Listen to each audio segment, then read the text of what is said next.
My name is Kevin Anderson. Some of the early publicity said that Peter Hudis was going to be speaking. We're both involved with the News and Letters group. I'm a writer for News and Letters, which is a newspaper, and although it doesn't look like it, it's also a theoretical journal. Just to show what that means, let me list what 3 of the articles are in the current issue that just is off the press, which is outside, if there are any copies left. We have a large article on Iran's internal opposition and Bush's war threats, written by an Iranian feminist with inside knowledge of Iran, part of which discusses Danny Postel's book on Iranian intellectuals. We also have a first-hand report from Purdue University's anti-sweatshop hunger strike at the end of last semester. And then we also have an article on Marx's concept of revolutionary humanism in the form of a critique of Michael Lowy's book, The Theory of Revolution in the Young Marx, which was translated into English recently. I write for News and Letters. I'm also a political scientist and sociologist at Purdue University. My latest books, which were each was a co-project. One is Foucault and the Iranian Revolution, and the other is the Rosa Luxemburg Reader. I'd like to say a little bit about the nature of imperialism and anti-imperialism in my opening comments here. Imperialism is a system of domination by powerful nations over smaller and weaker ones for the purposes of exploitation and competition with other imperialist powers. It is not a conspiracy by evil leaders, but product of a social and economic processes rooted in the very structure of capitalism, as outlined in Marx's Capital, Volume 1. I think it has at least 3 aspects, more than this, but here are 3 major aspects of imperialism. 1, economic. Modern capitalist imperialism seeks to dominate the globe for purposes of obtaining and securing markets, obtaining and securing cheap labor supplies, obtaining and securing crucial raw materials. It is associated with modern capitalism, this form of imperialism, whose quest for value and which later takes the form of profits, is the source of the drive for imperialism.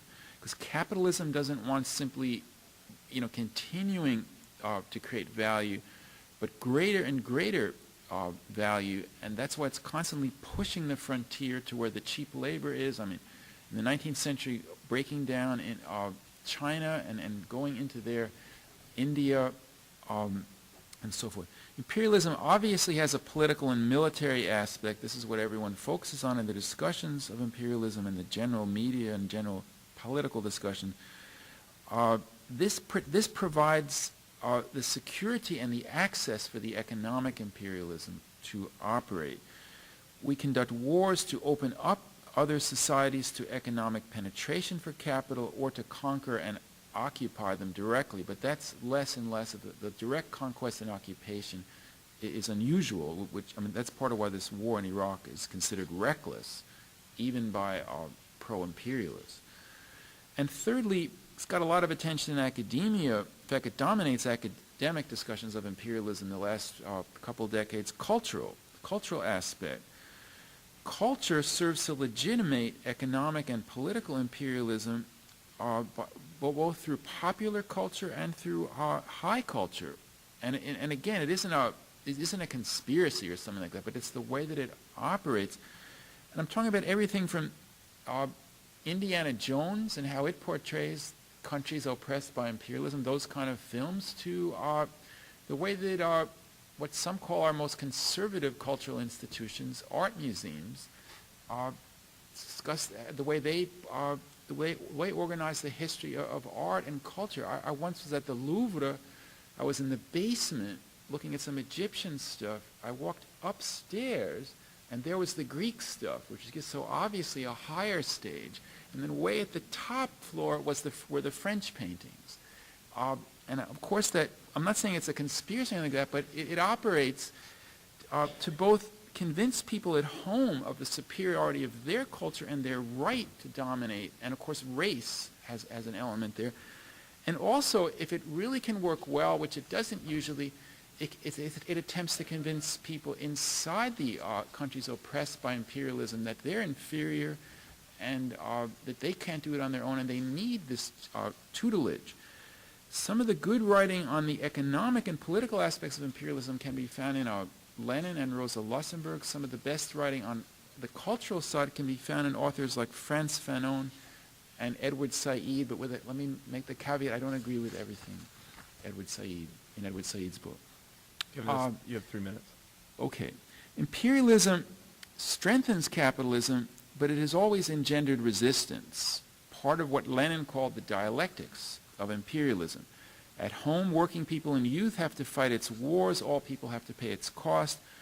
Abroad, even more opposition from those nations and peoples are oppressed by imperialism, and this touched off one form of what it touched off was what W.E.B. Du Bois in Souls of Black Folk, his statement that the color line is the line of the 20th century, referring to those peoples of Africa, Asia, and Latin America oppressed by imperialism.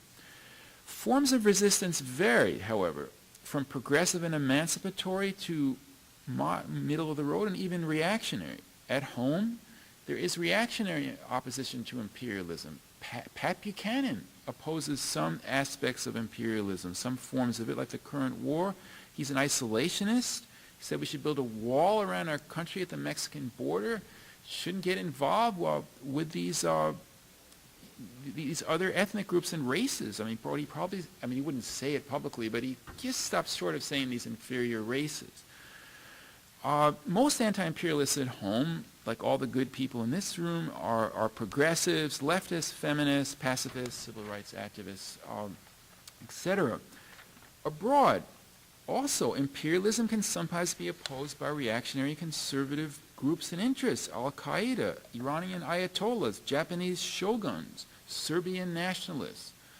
More often, imperialism has been opposed by progressive movements, democratic nationalists, socialists, feminists, etc. It is important for anti-capitalists and anti-imperialists here in wealthy countries like the United States and those abroad in those countries directly oppressed by imperialism to work together under certain conditions. Let me give a couple examples. The divestment movement from South Africa here at home alongside the battle of the ANC in South Africa in the 1980s. Groups here in the United States in the same period that opposed Reagan's Contra War and supported the Sandinistas in Nicaragua. Today, groups here that support movements in Chiapas, Oaxaca, and Bolivia, groups here that work around the sweatshops issues and try to link up with the labor movement in countries oppressed by imperialism.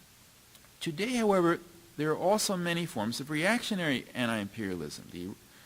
That doesn't really have an existence anymore, but Iraq's Ba'athist Party and the Syrian wing isn't really very more progressive either.